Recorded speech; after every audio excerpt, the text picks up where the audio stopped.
Hello, hello, Gemini Collective. Ako po ito si James from James Tarot PH. Ito po ang inyong weekly reading para po sa inyong May 25 hanggang 31. So alamin po natin naghihintay sa inyo sa dulo ng buwan na ito. Ano po? But first, ihanda mo na yung isang tanong para sa ating isang tanong, isang sagot.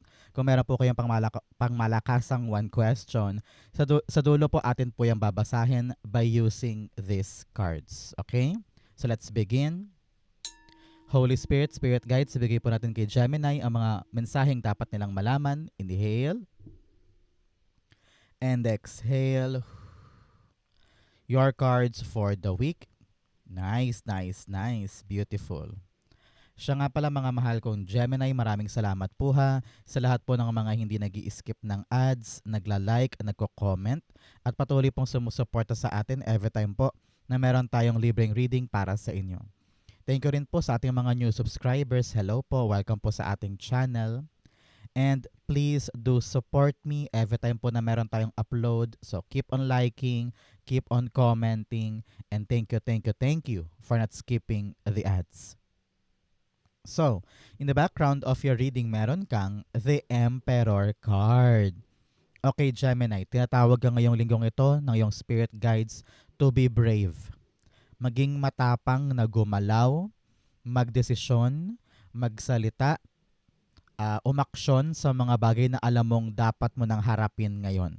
Tinatawag ka to be brave, to be disciplined, maging matalino, maging masigasig na humakbang at huwag umatras, at maging outspoken. Ganyan. Magsalita ka pag kinakailangan, sabihin mo pag kinakailangan, and ikaw yung uri ng tao na pag nandyan yung issue, hindi papatagalin pero haharapin mo in the best, smartest way. Okay? Congratulations. So, in your core energy, meron kang the Three of Wands. Alam mo, ramdam ko dito, meron kang hinihintay. Pero at the same time, you are so afraid kapag dumating siya. No? Parang halimbawa, naghihintay ka ng um, resulta ng isang exam, pero kinakatakot mo rin at the same time kapag dumating na. So parang itong anticipation mo of waiting, no? Parang ito yung napaka-dreadful, nakaka-stress, kumbaga. Pero sabi dito, kapag dumating, maging matapang. Okay, kung ano man tong hinihintay mo, tawag, text, confirmation, or development sa isang bagay, kapag nandyan na, grab it. Make a stand, make a choice, at umabante ka pasalubong doon sa blessing na naghihintay para sa'yo. Sabi, hinog na hinog ka na eh. Yun ang narinig ko para sa'yo eh. Hinog na hinog na hinog ka na para sa pagdating nito. So wala nang atrasan, wala nang back and forth, wala nang pagdadalawang isip dahil kaya mo to, especially now na talaga namang tugmang-tugma sa oras mo itong pagdating nito. Congratulations. Okay? The Three of Wands, the King of Swords. Magkatabi pa, no? Pinapayuhan ka talaga na grab it, take it, be smart, be decisive, be calculative, maging strategic ka this time para pag dumating yung bagong bagay, hindi siya mapornada, hindi siya masayang, at hindi siya mawala sa'yo. Example, naghihintay ka ng work halimbawa, tapos may dumating na isang magandang pagkakataon. Aralin natin, kunin natin, wag nating sayangin yung chance para sa kanya. Halimbawa, nang sa ganon, yung kanyang pagdating ay talagang magkaroon ng magandang epekto sa iyo pagdating ng araw, di ba? Pinapayuhan ka rin dito na kapag gumalaw ka na, panindigan, no? Hindi pwede na ngayon gusto mo tapos sa isang araw aatras ka na, o kaya ngayon masipag ka pero kinabukasan parang ayoko na ituloy, nakakapagod pala, ang hirap-hirap pala. Your action sa mga paparating nagre-require sa'yo, Gemini, ng paninindigan. So, kailangan mo panindigan kung ano man yung yayakapin mo dahil alam kong ginusto mo naman yan at talaga namang pinanabikan mo. No? So, now you really need to stand up and tell yourself, kaya ko to, magagawa ko to, mapagtatagumpayan ko ito. Okay? So, Gemini, ano ba yung mga wish mo this week na sana matupad bago matapos ang buwan? comment down below, no? At talagang darating yan para sa'yo. Be specific sa mga hihilingin mong wish. Okay? In the area of what you need to focus on, meron po kayong the Ten of Cups. Si Ten of Cups here, tinatawag ka ng yung spirit guides na huwag mong kalimutan na isali ang sarili mo sa mga family happiness na gusto mong ibigay sa kanila. Example, you're working o kaya ikaw yung breadwinner, lahat ng kaligayahan ng family binibigay mo. So, isali mo daw ang sarili mo dyan. Okay? Kailangan maligaya ka din. Um, kailangan nabibigyan mo rin ng importansya ang iyong sarili. Kasi kung sila lang maligaya, madalas kang makakaramdam ng burnout or gusto mo nang umalis, gusto mo nang mag-quit, gusto mo nang tigilan.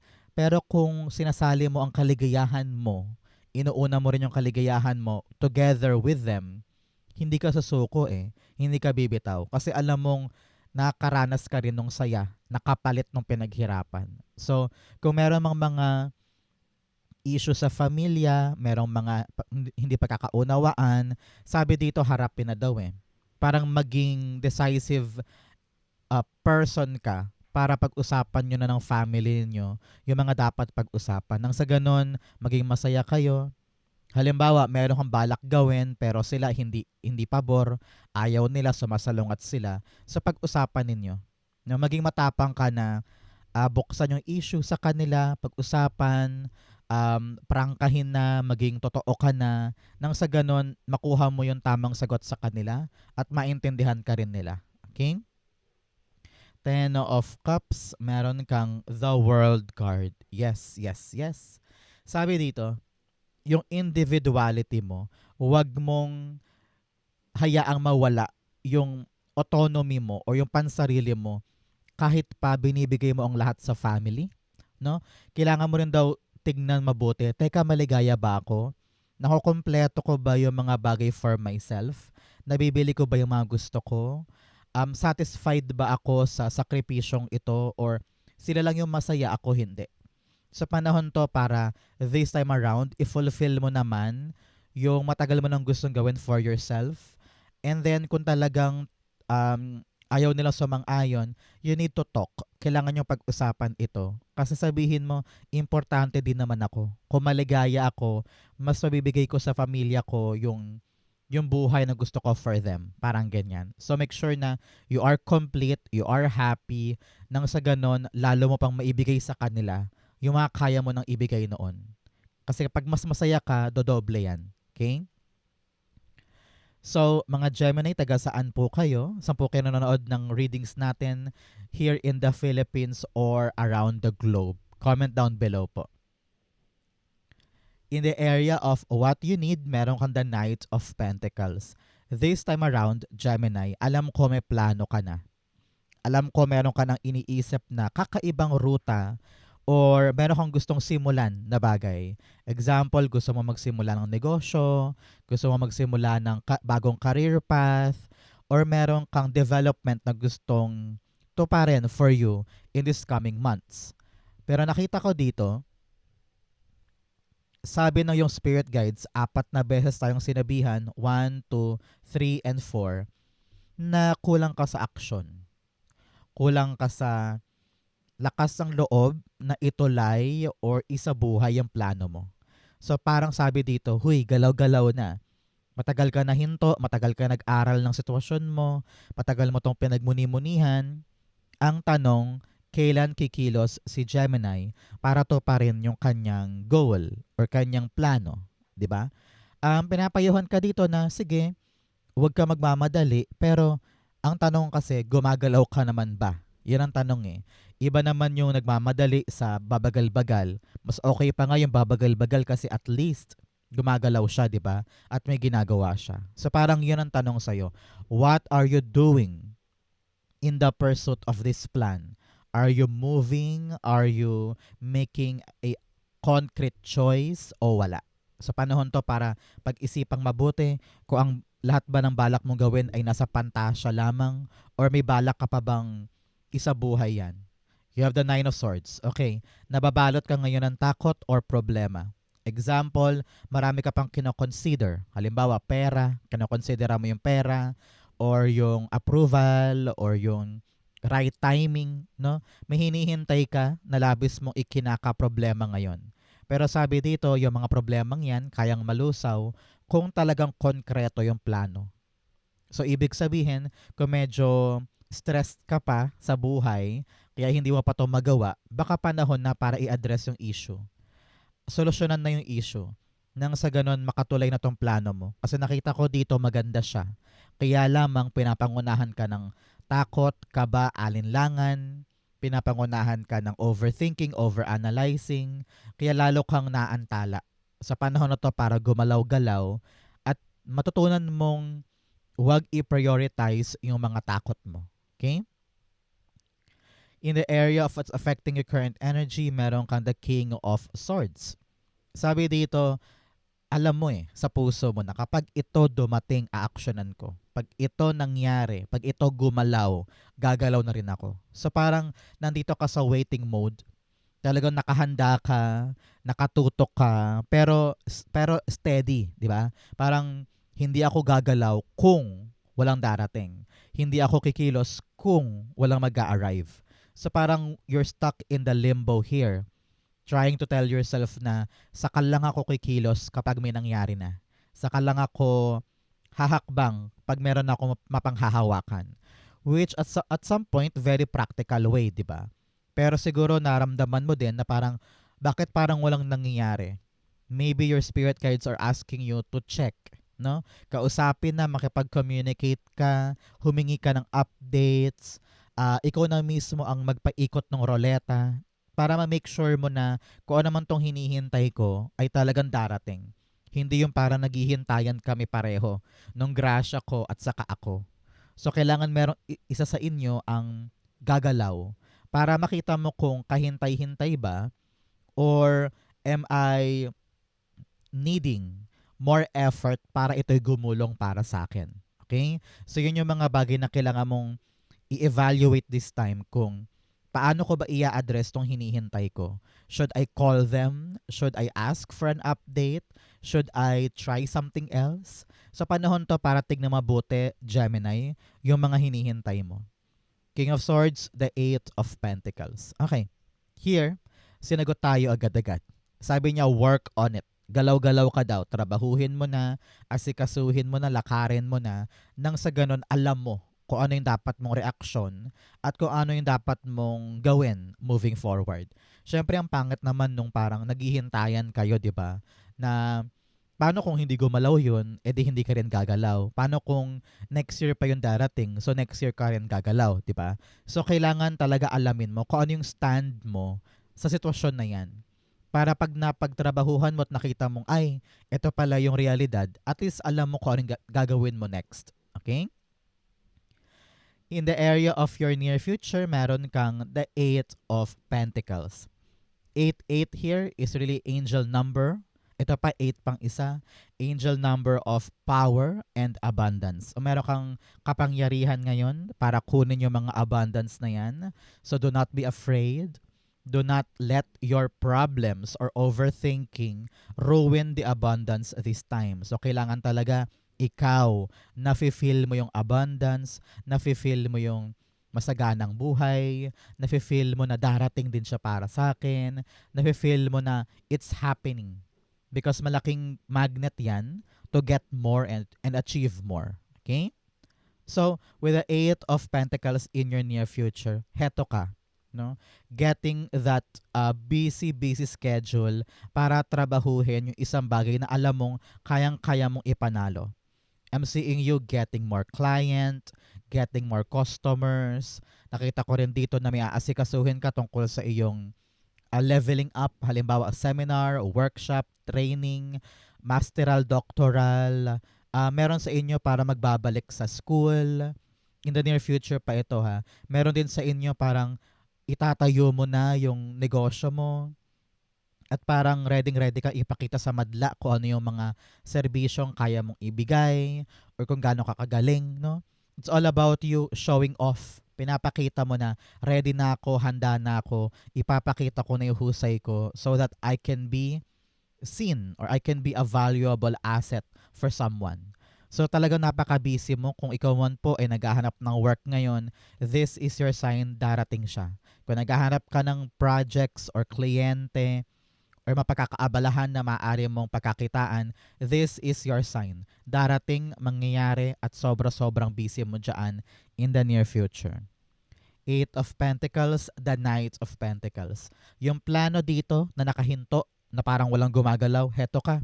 Umaandar na yung plano mo.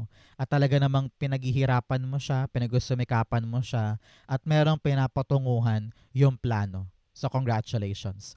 Kung ngayon, feeling ko talaga nagising ka na parang, oo nga no, lahat puro plano lang. Dapat na akong gumalaw. Here, in the near future, gumagalaw ka na. At kung ano man yung mga napagplanuhan mo, talaga namang umaakto at sumuswak doon sa ginagawa mo ngayon. Congratulations. Okay? In your challenge, meron kang the 8 of Wands. Si 8 of Wands here, pinapayuhan ka, Gemini, na tumutok ka lamang sa isang bagay. Kailangan nga maging disiplinado ka, okay? Narinig ko rin dito kasi parang may darating sa yung napakabilis. Mabilis o mabilis na bagay. Baka ma-overwhelmed ka, mabigla ka. Kaya ang tendency mo tumingin sa ibang bagay para mawala yung kaba, yung gigil or yung aligaga, parang ganyan. Example, um, wala kang work ngayon, nasa bahay ka lang, tapos biglang tumawag sa'yo na parang, "Huy, Gemini, may work kami for you, ready ka ba by tomorrow?" Tapos ikaw sobrang nagulat ka, hindi ka nakapag-prepare, natakot ka, and then sabi mo, okay, sige po, go. Pero habang nandun ka, para matanggal yung kabatakot mo, nag-entertain ka ng ibang bagay. Inom with kaibigan, gigimik dito, manonood ng Korean novela. Nawawala yung focus mo kasi gusto mo maghanap ng escapism. Gusto mo maghanap ng pampaiwas kasi masyadong overwhelming itong bagong dumating na grasya, 'di ba? So sinasabi dito, Gemini, na focus tayo sa isa. Huwag mo hayaang maaga yung attention mo ng mga maniningning sa paligid. Okay? Make sure that you are focused, you are talagang eyes on the prize at alam mo dapat ngayon kung ano yung dapat mong i-priority. Okay? The 8 of Wands, the Hermit card. Yes, ngayon kailangan talaga focus tayo sa ating nais. Alam mo sa sarili mo na itong bagong paparating, na kung medyo mabilis man, medyo biglaan, pero you know in your heart, ito na yon, no? So make sure na talagang nakatingin ka diyan. Alisin mo sa buhay mo yung mga panggulo, yung chaos, yung ingay, yung distraction, 'di ba? Kailangan talaga alam natin sa ating sarili. Pagliwanagin mo ang sarili mo because this is your time. 'Di ba? This is your moment. So wag natin sayangin, wag nating hayaang mawaglit or mawala, and let yourself shine with this opportunity. Okay? In your fortune, meron kang Wondrous Universe, Walk in Beauty. Both cards are telling me, walk in beauty. Talagang namnamin mo yung ganda ng buhay mo. Alam ko marami ka pang problema, marami ka pang kakapusan or hinahanap sa buhay. Pero in reality, if you could just appreciate the life that you have, madali mo ma-magnetize yan eh. Madali mo makuha yan eh. So make sure na kapag gumigising ka, you are happy with your life, you're happy with what you have, and yun ang starting point para makakuha pa ng maraming biyaya kay universe. Okay? Especially here, very, very beautiful. The Empress card. Sabi dito, you don't need na masyadong ma-stress. Especially here. If you are hardworking, kung ikaw yung uri ng taong kumikilos, gumagalaw, matapang, at talaga namang responsable sa mga inaasikaso mo, it will naturally come and abundantly for you. Tinan mo siya. Nakaupo siya dyan, hindi siya nagpapakahirap, hindi siya nagpapaka-stress, pero lahat ng inaalagaan niya sa paligid niya, tumutubo ng maayos, maunlad, malago, di ba? So parang lesson din yan sa'yo, Gemini. Huwag mong pahirapan ang sarili mo kapag may ginagawa kang bagay. Kayang-kaya mo siyang pagtrabahuhan, pero yung 10% na require sa'yo, huwag mong gawing 200%.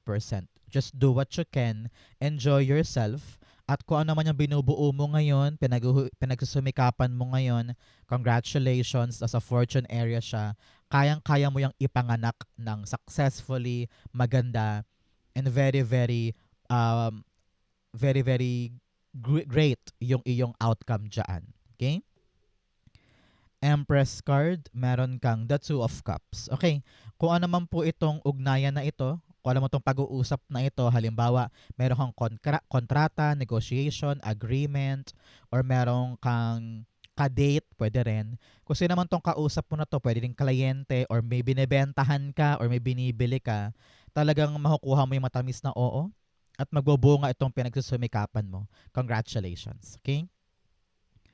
In your divine messages, meron kang your commitment is being tested. Sabi dito, talagang tinatest lang ni universe yung sarili mo, kung kaya mo bang panindigan at kaya mo bang solusyonan sa kabila ng mga iniisip mong problema, itong bagong bagay. Sa panahon to, para patunayan kay universe na kaya ko to, magagawa ko to, hindi ako susuko, parang ganyan. Okay? In your divine messages, meron kang the Lover's card. Ikaw to, Gemini. Pag lumalabas ka sa iyong reading, ibig sabihin talaga namang napaka-powerful mo this week. It's all about you having clear communication sa loved ones mo.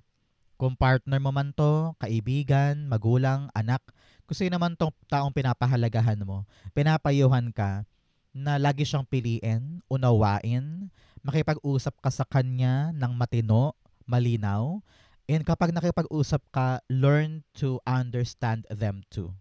Ano yan, equal give and take yan. Kapag magsasalita ka, let them listen. Kapag sila naman nagsasalita, makinig ka lang. No? Para nang sa ganun, magkaroon kayo ng unawaan at makalagpas na kayo sa mga issue ninyo. Okay? Lagi mo daw piliin magpakumbaba at isipin kung gaano kahalaga yung relasyon ninyo more than to be right. Okay? Kesa maging tama ang pairalin mo, mas unahin mong pangalagaan yung relasyon. The Lover's card, the Three of Cups. Okay. For some there, para sa iba, hindi para sa lahat to ha, nakita ko dito. Para sa ibang Gemini dyan, you are dealing with a third party. Parang may kabit, parang may someone new, parang ganyan. So, kailangan nyo ng pag-usapan kung saan nyo ba dapat dalihin tong relasyon na ito. Kung meron pa bang isasalba or hindi. Kailangan mo maging matapang para harapin yan. Para sa certain Gemini yan hindi para sa lahat. Meron isa sa inyo kung makaharap sa isang sitwasyon ngayon kung saan yung kanyang partner ay parang may someone else. No? So make sure na ikaw ay handang harapin yan kung ano man ang resulta. For other Gemini dyan, sa ibang Gemini, pinapayuhan ka na before we celebrate something, before we parang premature celebration ito eh. Kailangan daw siguraduhin mo muna na committed ka sa isang bagay. At hindi lang tagumpay yung kaya mong paghandaan. Dapat kaya mo rin daw paghandaan yung kaakibat na responsibilidad ng choice na yan. Okay? Importante yan for you. Outcome mo to, bigyan mo na kita ng fortune cards. You have a woman, babae daw po sa buhay mo, may concern daw sa kanya. Either kamag-anak, kaibigan, kung sino man yan kausapin mo. You have cup, you should accept valid criticism. Sabi dito, huwag kang mataas ang pride kapag merong opinion o puna. Pakinggan mo yan, makatulong sa'yo yan.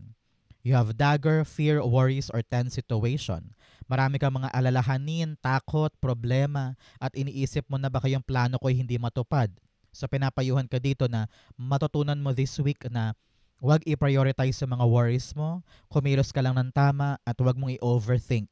Just let it go, let it flow, kayang-kaya mo yan. You are the emperor this week. Okay?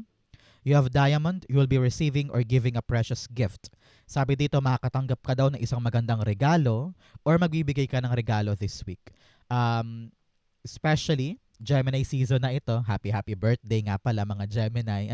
Nakalimutan kitang batiin. So, if you're giving or receiving, this is your time to really appreciate yung mga blessing na darating sa'yo coming this week. So happy birthday.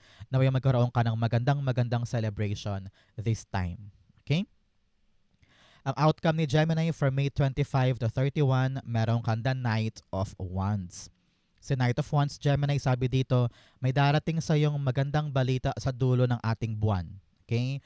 Before June starts, meron kang bagong sisimulan, meron kang bagong aksyon. Kung ano naman tong planong to, talagang ramdam ko, isa sa buhay mo na siya. Makakatagpo ka ng pambihirang tapang this week, para ituloy na. Sabi mo, ready na ako, excited na ako, tuloy na natin to, simulan na natin to, parang ganyan. So may malaking pagkilos, may malaking pag-andar, at yun yung mga bagay na dapat mong paghandaan this time. Knight of Wands, the Two of Wands. Yes, ready ka nang kumawala sa comfort zone mo. Nakapagplano ka na ng matagal. So ngayon darating yung kaliwanagan at pagkaklaro sa isip mo na, sige, buo na to. Sige, ready na ako, tutulay na ako. At yung pagkawala mo sa comfort zone mo, magdadala sa'yo sa mas marami pang magagandang bagay at mas maunlad na kinabukasan. So, kapag ikaw ngayon ay nakatali sa isang paulit-ulit na bagay, try mong gumawa ng kakaiba at maaring doon darating ang growth mo at success mo. Okay? So, Gemini, dumako na tayo sa yung isang tanong, isang sagot. Close your eyes and concentrate on this one question. Okay?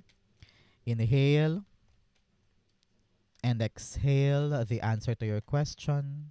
Seven of Cups, the Ace of Pentacles, and the Emperor card. At the bottom, meron po kayong the Nine of Cups. Wow! This is something na talagang pinagdasal mo. This is something talagang gustong-gusto mong makuha dahil alam mo sa iyong sarili, sobrang liligaya ka kapag nakuha mo to. And yes, nakita ko dito, you will get this. Walang duda, walang alinlangan. Pero marami ka pa ring option. Parang you're contemplating, dito kaya ako o doon o dyan. Medyo naguguluhan ka pa. Kaya panahon to, Gemini, for you to sit down, pag-usapan, harapin yung problema mo, make sure na malinaw sa isip mo bago mo to yakapin o bago mo to simulan, nang sa ganun hindi ka mahirapan along the way. Sabi ko nga lagi, kapag confused pa, upuan muna. Kapag magulo pa, klaruhin muna. Pero most definitely, this is yes. Yes. The doors are opening, the options are opening. Meron kang yayakapin na bagong bagay na talaga namang aalagaan mo, pag-sumikapan mo, at tatapangan mo ang sarili mo ngayon para asikasuhin to. It will lead you to your success. It will lead you to your true happiness and katuparan ng dreams mo. Congratulations. Yes, yes, yes. So Gemini, ito po ang inyong isang tanong, isang sagot. Ganon din po ang inyong May 25 to 31 reading. Happy birthday ha. Kung nakaresonate po kayo, comment down below. Babasahin ko po yan. Thank you, Holy Spirit, Spirit Guides, for the clarity and messages na dapat malaman ng mga Gemini this week. Thank you po for watching hanggang dulo. I love you. This has been James for James Tarot PH. God bless everybody.